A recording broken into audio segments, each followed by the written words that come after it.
Meta CEO Mark Zuckerberg has unveiled sweeping changes to Facebook and Instagram's content moderation policies, aiming to scale back censorship, end third-party fact-checking, and prioritize free speech.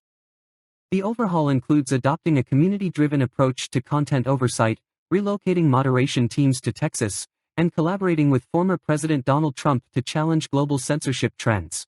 Hey everyone, I want to talk about something important today, because it's time to get back to our roots around free expression on Facebook and Instagram. I started building social media to give people a voice. I gave a speech at Georgetown 5 years ago about the importance of protecting free expression, and I still believe this today. But a lot has happened over the last several years. There's been widespread debate about potential harms from online content. Governments and legacy media have pushed to censor more and more. A lot of this is clearly political, but there's also a lot of legitimately bad stuff out there. Drugs, terrorism, child exploitation. These are things that we take very seriously, and I want to make sure that we handle responsibly. So we built a lot of complex systems to moderate content. But the problem with complex systems is they make mistakes. Even if they accidentally censor just 1% of posts, that's millions of people. And we've reached a point where it's just too many mistakes and too much censorship. The recent elections also feel like a cultural tipping point towards once again prioritizing speech. So we're going to get back to our roots and focus on reducing mistakes, simplifying our policies, and restoring free expression on our platforms. More specifically, here's what we're going to do. First, we're going to get rid of fact checkers and replace them with community notes similar to X, starting in the US. After Trump first got elected in 2016, the legacy media wrote nonstop about how misinformation was a threat to democracy. We tried in good faith to address those concerns without becoming the arbiters of truth. But the fact checkers have just been too politically biased and have destroyed more trust than they've created, especially in the US. So over the next couple of months, we're going to phase in a more comprehensive community notes system. Second, we're going to simplify our content policies and get rid of a bunch of restrictions on topics like immigration and gender that are just out of touch with mainstream discourse. What started as a movement to be more inclusive has increasingly been used to shut down opinions and shut out people with different ideas, and it's gone too far. So I want to make sure that people can share their beliefs and experiences on our platforms. Third, we're changing how we enforce our policies to reduce the mistakes that account for the vast majority of censorship on our platforms. We used to have filters that scanned for any policy violation. Now, we're going to focus those filters on tackling illegal and high-severity violations. And for lower severity violations, we're going to rely on someone reporting an issue before we take action. The problem is that the filters make mistakes, and they take down a lot of content that they shouldn't. So by dialing them back, we're going to dramatically reduce the amount of censorship on our platforms. We're also going to tune our content filters to require much higher confidence before taking down content. The reality is that this is a trade-off. It means we're going to catch less bad stuff, but we'll also reduce the number of innocent people's posts and accounts that we accidentally take down. Fourth, we're bringing back civic content. For a while, the community asked to see less politics because it was making people stressed, so we stopped recommending these posts. But it feels like we're in a new era now, and we're starting to get feedback that people want to see this content again. So we're going to start phasing this back into Facebook, Instagram, and Threads while working to keep the communities friendly and positive. Fifth, we're going to move our trust and safety and content moderation teams out of California, and our US-based content review is going to be based in Texas.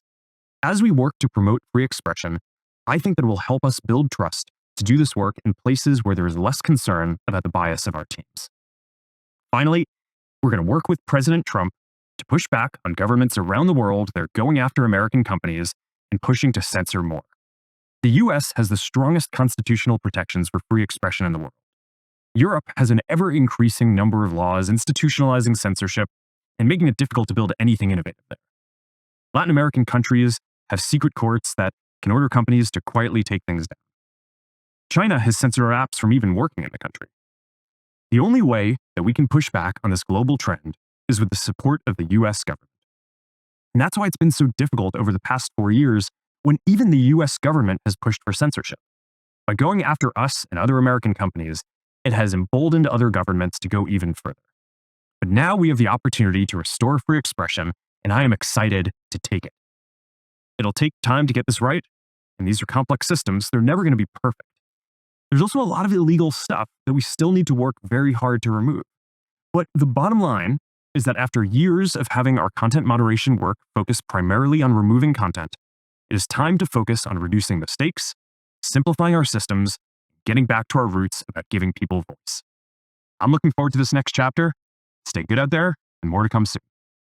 In a public statement, Zuckerberg acknowledged the flaws in Meta's current content moderation systems, citing frequent errors and political bias in third-party fact-checking. "We've reached a point where it's just too many mistakes and too much censorship," Zuckerberg said, emphasizing the need to simplify policies and restore free expression on Meta's platforms. One of the most significant changes is the replacement of third-party fact-checkers with a system called Community Notes, modeled after Elon Musk's initiative on X, formerly Twitter. The goal, Zuckerberg explained, is to reduce the influence of politically biased organizations and instead empower users to participate in identifying misinformation. Additionally, Meta will relocate its trust and safety teams from California to Texas, a move Zuckerberg described as essential for reducing perceived cultural and political bias. "I think that will help us build trust to do this work in places where there is less concern about the bias of our teams," Zuckerberg stated. The shift comes amidst broader cultural and political debates about online censorship. Zuckerberg also revealed plans to work alongside Donald Trump to combat international pressures on American tech companies. "The only way we can push back on this global trend is with the support of the US government," Zuckerberg said, referencing increasing censorship laws in Europe, Latin America, and China. While these changes are intended to promote open discourse, Zuckerberg acknowledged potential downsides, including a rise in harmful content slipping through moderation filters. "The reality is that this is a trade-off," he admitted. "It means we're gonna catch less bad stuff, but we'll also reduce the number of innocent people's posts and accounts that we accidentally take down." Meta will also reintroduce civic and political content into user feeds, a reversal from previous efforts to minimize political discussions on its platforms. Zuckerberg framed the shift as a response to changing public sentiment, stating that users now appear more interested in engaging with civic content.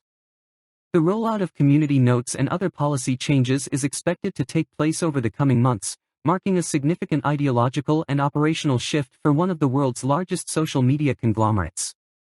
As these updates unfold, they are likely to spark renewed debate about the balance between free expression, responsible moderation, and the role of big tech in shaping public discourse.